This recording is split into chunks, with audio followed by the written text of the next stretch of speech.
everyone. In today's tutorial, I want to show you how to change case to upper, lower, proper in Google Sheet.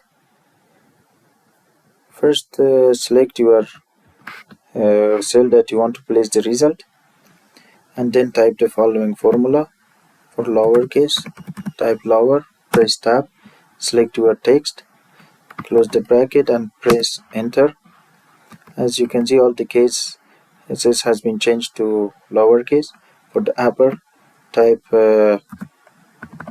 upper, press tab, select your text, close the bracket and press enter.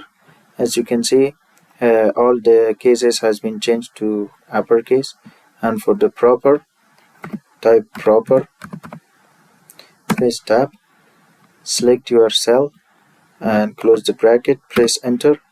As you can see, the cases has been changed to proper. Thanks for watching, and please subscribe for more videos.